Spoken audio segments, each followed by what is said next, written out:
Hey, welcome to Project Recovery, a podcast about addiction. More importantly, it's about recovery, and it's brought to you by our friends at KnowYourScript.org. KnowYourScript.org is a fountain of information on all things opioids, I guess, for a lack of better words, because it is Know Your Script. And they're going to help you talk to your doctor, talk to yourself, talk to loved ones, and find out if there's safer alternatives out there. What it is going to do is it can tell you that opioids are all bad, because they're not. They serve a purpose. But we got to know exactly what they're used for and how to best manage them. And you can find all that by going to KnowYourScript.org. I'm Casey Scott, an alcoholic. You know what? I haven't said that for a while. And I just said it. And you know what? When I used to say it, I used to feel shame. And to be honest with you right now, I don't feel shame. I feel pride. I'm proud of who I am and where I've come from. And that's what this podcast is all about, is opening up a conversation for those dealing with addiction or loved ones in addiction, and just to get it out there. Normally at this point in the podcast or the radio program, we'd have heard from Dr. Matt. But Dr. Matt is not here today. I got a text last night that is someone in his household came down with corona. So he's doing the right thing, and he's quarantining, and he's checking it all out. And so when it's all said and done, Dr. Matt will be back right here in this seat, sharing his insight and wisdom on this podcast. But that doesn't mean the podcast doesn't happen. Heck no, we keep going. So I've got a lovely lady here today. She's going to share her story. She also works for a recovery program up in Ogden, and we're going to find out a little bit more about that towards the end of it. But right now, let me just introduce you to her. Her name is Whitney Cordova. How are you? I'm good. How are you? Now, Whitney, off air, this is kind of, we talk and kind of get you to calm down and let you know that this is just going to be an easy conversation. And you said, I spent 18 months in treatment. And our producer said, that's the time it takes to get a master's. And I said, well, she did get a master's in recovery. So before we get into your story, why do you feel like you did 18 months in treatment? I just feel like that 90 days wasn't enough for me. I was barely starting to change those habits at 6 months, let alone 90 days. I had a slow start to sobriety and quite a few relapses. So, hiccups. Yep. And so but I just kept trying and kept going back and stayed there. They didn't kick me out, thank goodness. Well, and I think that should be a lesson to everyone in addiction, in recovery. Persistence pays off. Mm-hmm. It's not how many times you get knocked down, it's how many times you get up. Where does the story of Whitney Cordova begin? It begins in Ogden, Utah. I was born March 26, 1990. I am an only child. Both my parents were around.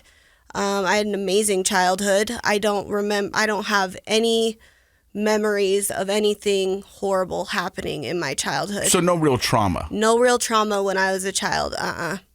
Nope. And I was close with my family. I'm still close with my family. That it wasn't always the case during my active addiction. But you did say something interesting off air. You said, because you said your last name was Cordova, and I said, I know some Cordovas. And you said, yeah, we've got a large family. Most, uncles and aunts have 10 kids, but right after my dad had me, he got a vasectomy. Yes, 3 weeks after he had me, my dad got a vasectomy. It's like he knew. He goes, grab the seatbelt. This is going to be a wild ride. Yeah.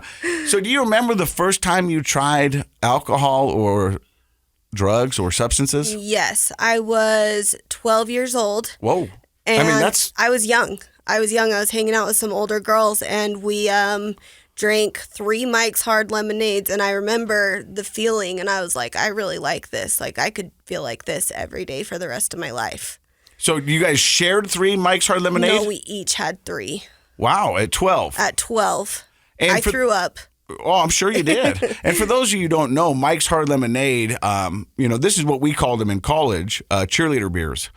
Because, but that's what we call them, because they taste delicious. They do. They taste like lemonade. And the whole guise is that, hey, you don't know you're drinking alcohol. Yep. Because normally you drink alcohol, you get that alcohol face. You go, that was burned. And that's supposed to be a good thing. But not with this. I mean, it's supposed to not taste like alcohol. And it doesn't. And so it was easy for a 12-year-old to drink. Yes. And you said you had 3, and you remember feeling that this is something you could do every day. Yes. Did that scare you, or? No, it excited me.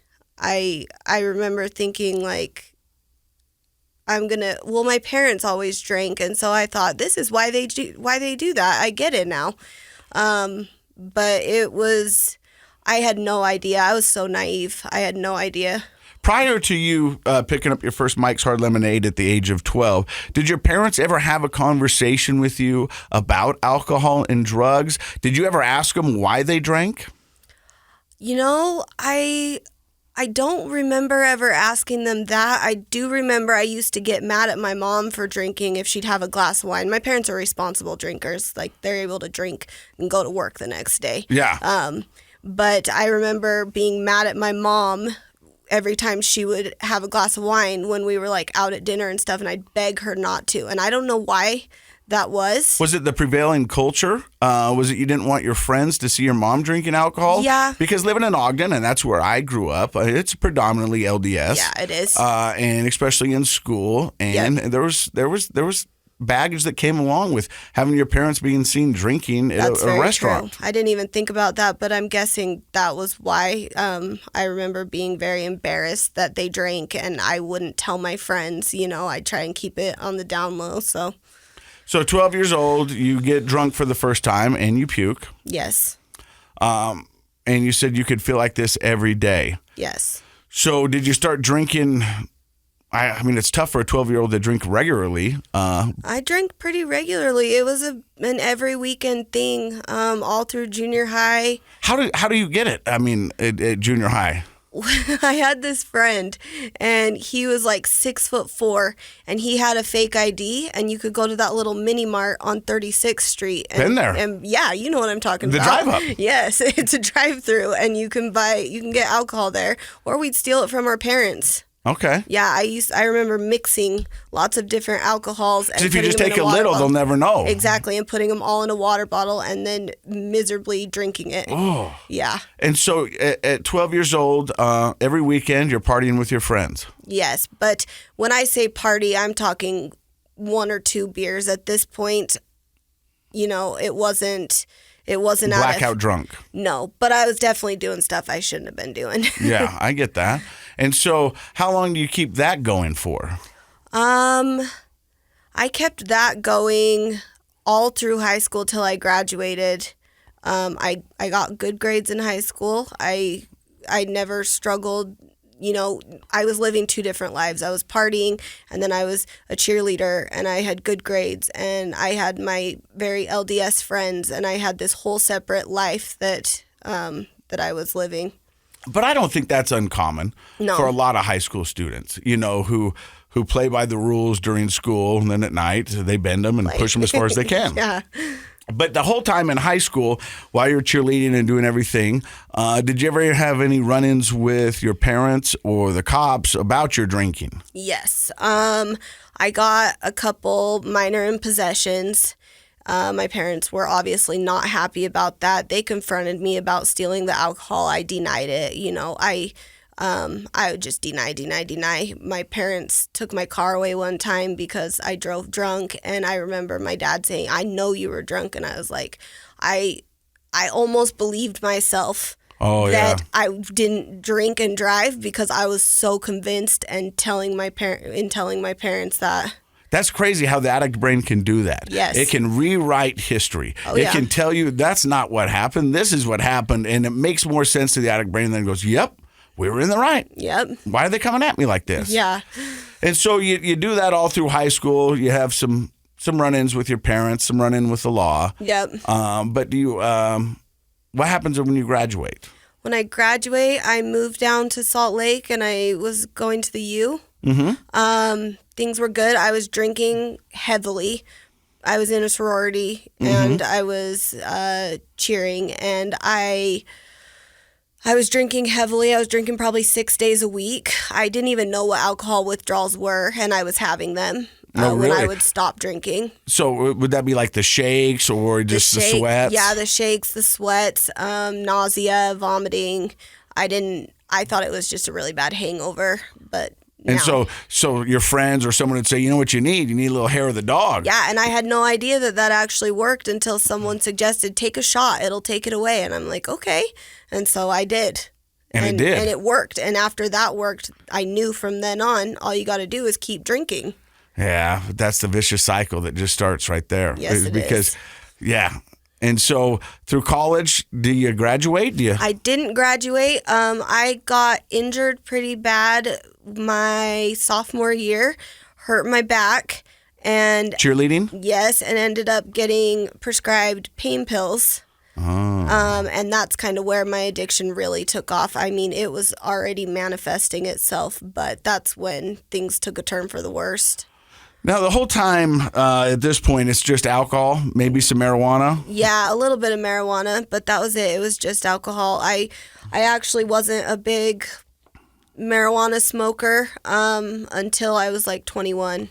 And so at any point, running in with your parents and the laws under 18 and going to college, did you ever have any friends or loved ones going, hey, Whitney, slow down. Yeah, you might want to pump the brakes on this. This is not normal. Yeah, I definitely, my parents for sure, they saw the most of it, but all my friends did the same things. Right? They were all using and partying just as hard, if not harder.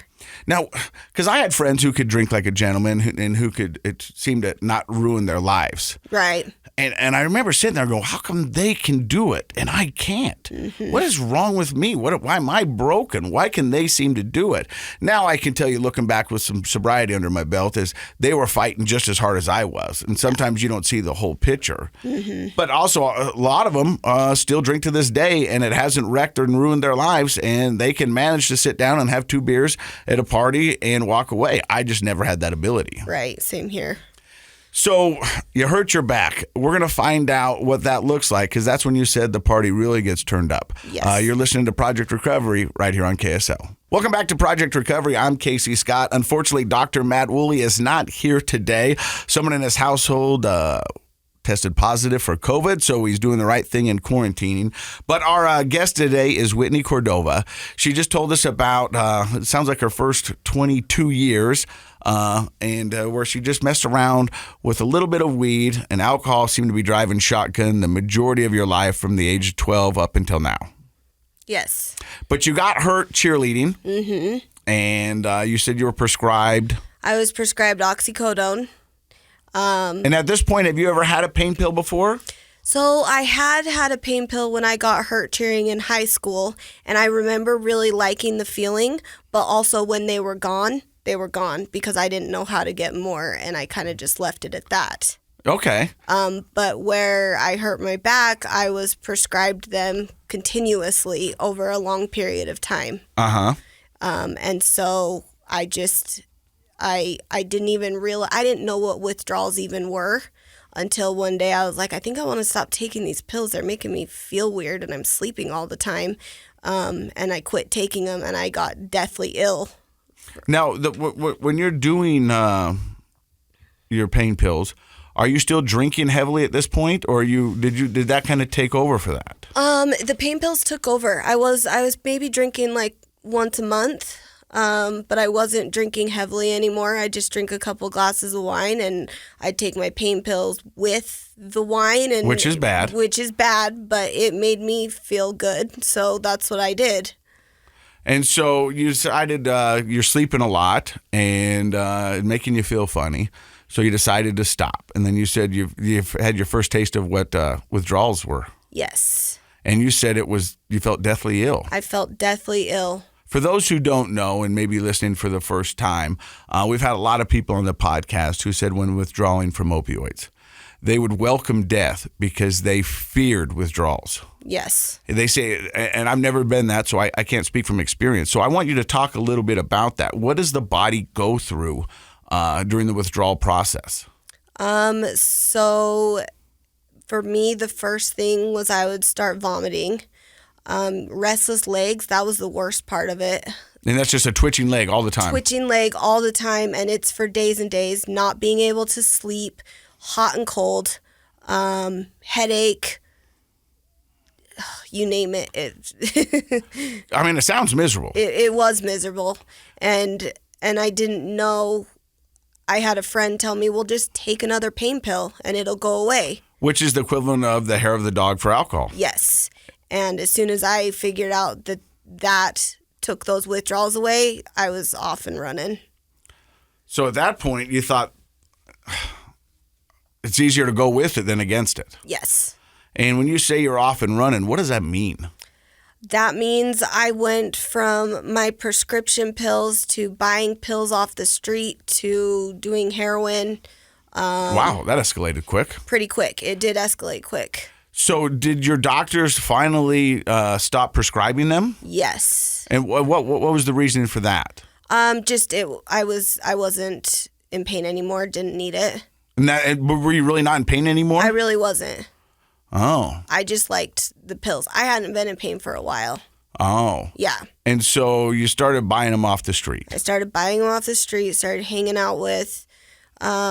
unsavories? Yes, some sketchy people. Now, I'm going to stop you right there because some of those who were following us on the YouTube channel, you can see Whitney Cordova. She's an absolutely beautiful young lady, cheerleader up at the University of Utah. And all of a sudden hanging out with some unsavory people. I can't, that's got to be a bit scary for you. Yes, it was. I was naive to that world, so I got taken advantage of sometimes. But I also learned how to play the game pretty quick and realized being a girl, I could get what I wanted pretty easily. So you start buying pills on the street, and like so many before you on this podcast, the pills are really expensive. They are expensive. Become harder to get. Yep, and yeah. So that's what moves people over to heroin. Yep, I was really desperate one day. I was withdrawing. The girl that I was with couldn't get pills for another 48 hours. Which is an eternity. Which is forever. And she said, I have this and it'll help. And it was heroin. And sure enough, it helped and did more. And so... Okay, I want to stop you because it's interesting. We had your good friend Jim in here. Yes. And he said at one point he crossed every line that he put down for himself. Yes. Did you ever in your mind and when you were drinking and doing your pain pills say to yourself, I'll never do heroin? Oh, absolutely. Heroin is one thing that I won't do. That seems to be the hard line for a lot of people. I said I wouldn't even do cocaine. Like I was not a drug person when I was younger. Like that stuff seemed a whole different world to me and somewhere I would never go. You can't imagine being in that world. No. But here you find yourself in this world. Yes. So a friend, I guess you could say that. Acquaintance. Yes. Said she couldn't get pills for 48 hours, but yes. She had some heroin. Yes. And at this point, I had been shooting the pills up, so I was using them IV. And so doing heroin that way wasn't that much different for me. So I'd already crossed that line with a needle. Line. Yeah, and so I was already doing that. And so putting something else in the needle wasn't that big of a deal, but the crossing the line of using a needle was really scary for me. Okay, so let's go back to that because, it's funny. You say naive, and when I'm out and about and I talk to people about addiction, a lot of people are naive when it comes to that. Very. And they go, well, heroin's the only drug you shoot. And I go, no. I mean, the reality is there's 3 or 4 ways to get drugs in your body. Yes. You can consume them, you can shoot them, you can sniff them, and you can smoke them. Yep. And you can pretty much do that to any drugs out there. Yes. And so what made you go from ingesting the pills to shooting the pills? I think just being around people that were doing it that way and curiosity. Is it a different high? It is a different high. It's more intense and it hits you immediately. When I was snorting the pills, I had to wait like 20 minutes for it to kick in. And, addicts are impulsive. I didn't want to wait 20 minutes. I wanted it now. And so I think that's why most people end up with the syringe. Yes. Because it's instantaneous. Yes. Once it gets in that bloodstream. Yep. And it saves drugs too. You're not using as much. Oh, I never heard that. Yeah. Well, at least I wasn't. Okay, well, no, I mean, it makes sense. Yeah. Because a lot of times when you have, pain pills or whatever, there's a coating on them. Yep. That's supposed to be for the time release. Yes. Right? And you can suck that coating off of it. And people do that. Yes. There's this great documentary, or it's not a documentary, but it's a show on Hulu. Have you heard of this? It's called Dope Sick. Yeah, I watched it. It was really good. Insane. Yeah, it was insane to watch their lives spiral like that. But it's a story we hear so often here on the podcast. So you make the jump from pain pills to heroin. Yes. And at that point, what is your family and friends saying about your lifestyle? They didn't know at first. They didn't know what I was going through. I opened up to my mom and basically said, I'm good, I don't need help, but I have been doing this, and told her what I had been doing. Telling her that you've been injecting? I didn't tell her that's how I was doing it. I just told her I was doing opiates. I didn't even say heroin. I said opiates. But to be Dr. Matt for a second, the reason you said you weren't injecting, probably to your mom, is because that makes it a lot worse. It does. You were downplaying it quite a bit. I was downplaying it. And that's what addicts do. Yeah, and they didn't know what was going on for the first little bit. My friends, I had isolated myself. I only hung out with people that did drugs at this point, which is crazy because I have a lot of friends I've been friends with since I was 4 and 5 that I was keeping in touch with that I just pushed to the side. And then I was in a very abusive relationship, and I think that fueled my addiction as well. So you're just in a perfect storm. Yes. And not knowing how to get out. Yes. And so when you tell your mom, that you're doing opioids, but you don't need help and you're going to figure this out. Yeah. She gives you the room to do that?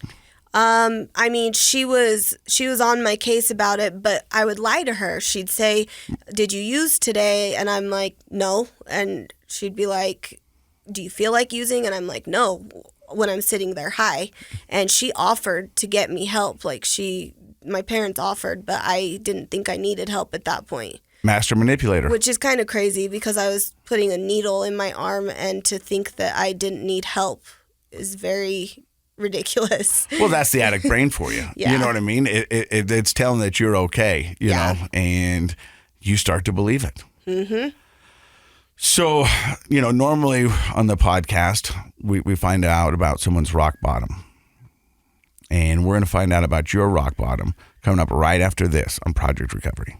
Welcome back to Project Recovery. I'm Casey Scott. Dr. Matt Woolley is not in today. He's got someone in his house that's sick with COVID, so he is quarantining and should be back next week. But our guest today is Whitney Cordova. She's talked about her life thus far, starting with alcohol at the age of 12, moving into opioids after a back accident in cheerleading in college, and now she's currently shooting up her veins with heroin and talking to her parents, but we're going to find out about her rock bottom. Do you remember the incidences before? Yeah, I do remember. So I was, like I said, I was in an abusive relationship and things had gotten really bad. He was, choking me, punching me, kicking me, all these things, and it's happening, every other day. It's happening very frequently. And now, there's no good reason for that. No. But what were the reasons why? I was doing drugs. Oh. And he was frustrated with that. Mm-hmm. So I definitely had a part in it too. I would fuel the fire when he was upset because it made me so mad that I couldn't really fight back. And so I would say things that would set him off even more. But no excuse for anyone to lay hands on anybody. No. But I just wondered what it was. I mean, I didn't know if it was over drugs, but was he a user? Not at the time. No, he wasn't. He was going to work, doing what he was supposed to be doing, and we had just had my son, who is 6 now, and so I was in this abusive relationship. I had just gotten charges in Idaho and a bunch of felonies, and I start smoking crack too. Whoa, that's a new one. Yeah, to add on top of it. So I'm doing heroin, I'm smoking crack, and I'm hanging out with these people. And I went to pick up crack one day, and I was already at a low, and I had a bad feeling about it because I felt like it was really sketchy. But I went anyway, and basically the guys held a gun to my head and kept me there for like 48 hours and raped and beat me up. And then then they let me go. And that was my rock bottom, I think. No, I am so, wow. Oh. And they just let you go. And they let me go. And I never saw him again. Yeah, and I was too scared to go to the police. I was doing drugs. I was buying drugs from them. I wasn't going to go tell the cops that, hey, I went to go pick up crack and this is what happened, you know? And they were scary guys. I knew it wasn't a good situation walking into it. But the addict brain. But that didn't stop me. I pushed that thought back in my head and I was like, okay, but you need this. So if you can't tell the cops, who can you tell? I didn't tell a soul. I didn't tell anybody until I got into treatment that this had happened. So you've been carrying this for how many years? So I was carrying it for probably about 6 years. Wow. Yeah. Yeah, it was a lot to, I felt like it was my fault because I walked into that situation knowing. You know it wasn't. Yeah, I know now that it wasn't, and there's no excuse for anybody to do that to another human.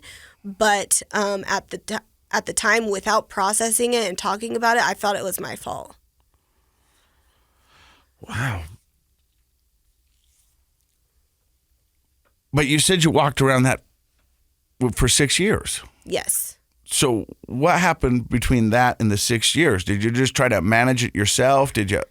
I just kept using. I kept getting high. And then I got some other charges. And when I finally got those other charges, I was forced to do treatment. And so they said, hey, you got a choice here. Yep. And you can either go to treatment or you can go to jail or prison. Yep. And that was about 3.5 years ago, 4 years ago. Yeah, it was either 18 months in prison or get treatment and get help and stay on the course of probation. So, I think you present that to anybody. Hey, you can go to prison or you can go to treatment. Yeah. Most people are going to say treatment just for the fact that it's not prison. Mm-hmm.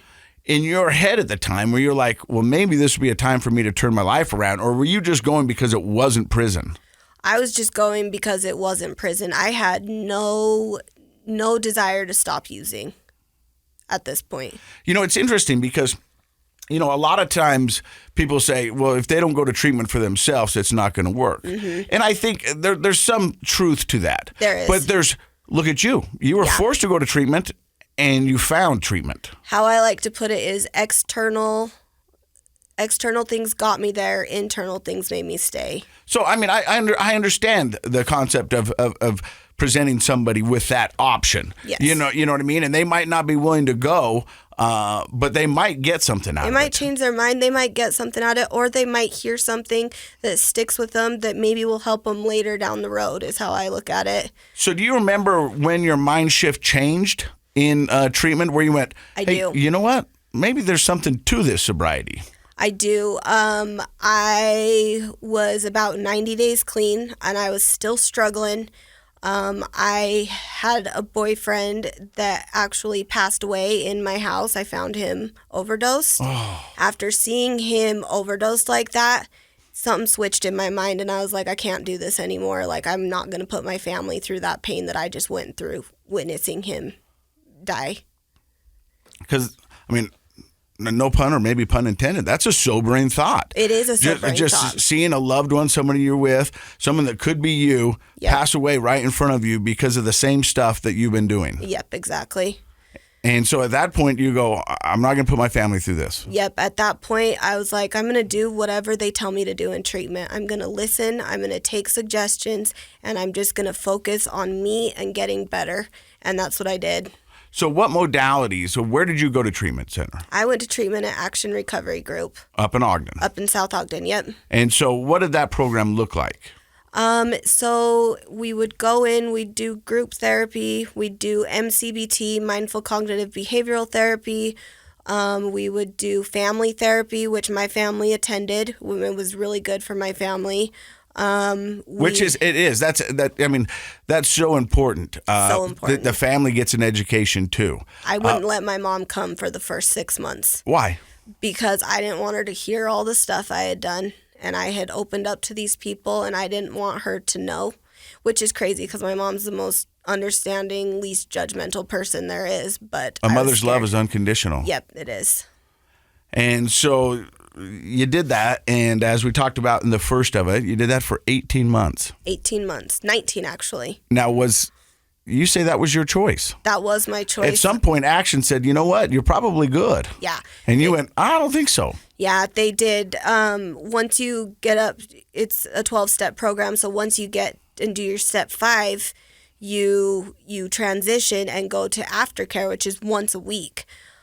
I was nervous about going to aftercare and only being there once a week, so I got on a tapered schedule, and I was going 3 days a week for probably like 7 months, and that was the best thing for me. I didn't have a job at the time. I was solely focused on recovery, and I'm so grateful I got to do that. And a lot of people don't get that opportunity. Exactly.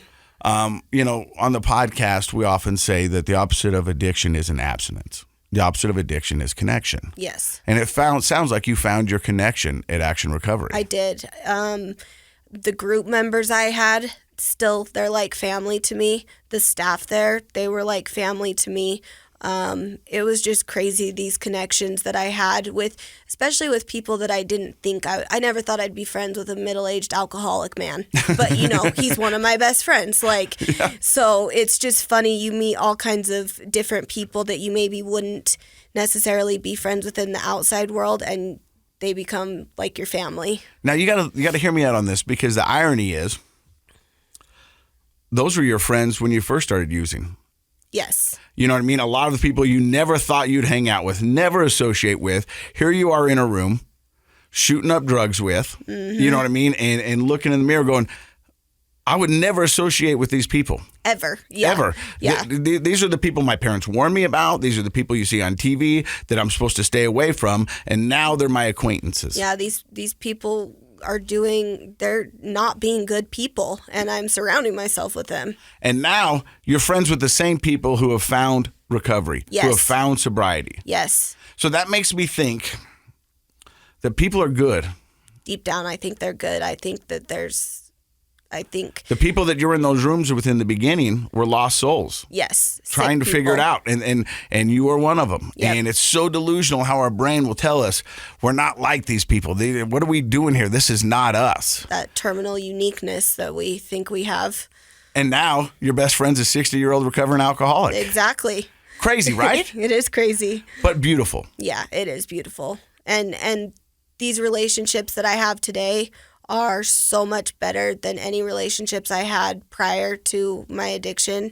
I can count on these guys for anything, and they'll be there. You know why? You know why I think that friendship works? Because it's authentic. It is. They know you for you and all you've been all through. The deep, dark stuff, and they still love me. And because secrets keep us sick. They do. So eventually you had to tell your mom about the horrible things that happened to you. Yep, I did tell her. She, of course, cried. She was very upset. She was so upset that I hadn't come to her. She was like, why didn't you come to me for support? And I told her I was scared. I didn't want you to be upset like this. And that was mainly the reason. And 100% true. Yeah. And she had every right to be upset. I would be upset hearing that about my children, too. And your truth was your truth too. You didn't want to upset her. You didn't want to let her down. You know what I mean? And so that's what this is so maddening about this disease and addiction, is that there's so many different angles and everybody's just trying to do the best they can. Yep. And it sounds like you're doing wonderful. So now how many years of sobriety do you have under your belt? I have 3 years and 2 months. Congratulations. Thank you. So how does life look like for you today? Life for me today is amazing. I have a boyfriend that I have a daughter with. My daughter is almost 5 months. I have a 6-year-old son. We just bought a new house, and I work at Action Recovery Group, and my life is amazing. I'm so grateful for where I'm at today. I never thought I'd be here. And I've said that before on the podcast. When I was in my darkest moments and I thought about getting sober, I thought sobriety was going to be blah. I thought my life's not going to be fun. I'm going to have to get a 9-to-5 job, just do the work. Boring. It's going to be boring. Yeah. But to my surprise, life is beautiful. Life is amazing. There's wonderful things happening every day all around. It's so much better. It is. And it's because that authentic relationships that I have with my kids, my girlfriend, my parents, my ex-wife, all of these, and sobriety has given me that. And I'm so thankful for it. And I'm thankful that you found Action Recovery. So real quick, I just want to have a little insight of what Action Recovery is. Okay. Tell me a little bit about it. So we are an outpatient treatment center. For those who don't know, an outpatient treatment center is a treatment center that you stay at your house, you have your job, and you're able to come there how many days a week? 5 days a week. And that's a good way to be able to maintain your life, because I think that's a lot of hesitation for those who get into recovery. It's like, I don't have 45 days where I can go somewhere. Right. I don't have 90 days. I don't have 18 months. I've still got to make a mortgage. I got to make a car payment. I got to go to my job. I got to do all these things. And I think that's why outpatient, our treatment program, does work so well, because when you're in inpatient and you get out of inpatient, you're thrown back possibly to that same toxic situation. Right. But with outpatient, you're adjusting your life as you go, and you have that daily support, and you're still partially out in the real world, but you also have that safe place to go every day. I also think that it's a great program because when real life hits you with real problems, you have somebody to go back and process it with. Exactly. You know what I mean? Because if you do the 45 days and you go out there and the real world kicks you in the junk like it's going to do, you don't have anywhere to turn. Exactly. And so you're kind of left to your own device. Yep. And so this way you can go back and you've got a therapist, you've got a group, you've got some friends that you can talk with. Yep, exactly.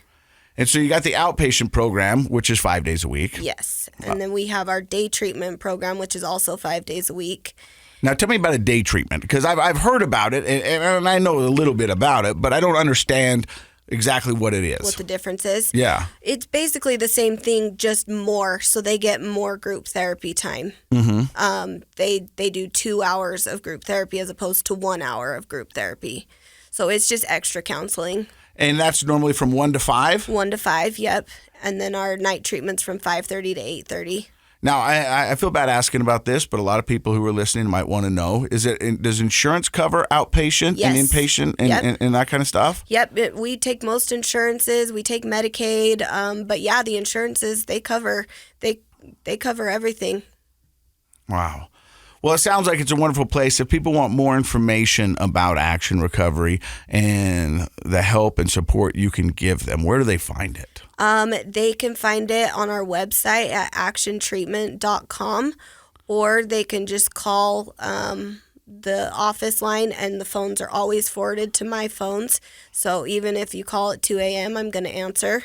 Whitney's going to pick up the phone. I will pick up the phone. Because somebody picked up the phone for you. Exactly. And that's the kind of credo that we live by. Yep. I'm amazed by you. I think you are a wonderful, beautiful, talented, smart, fun, just great person. And I think all the things you've endured and to give back and come and tell your story and share, I think it's going to be a blessing and helpful to so many out there listening. You should be proud of yourself.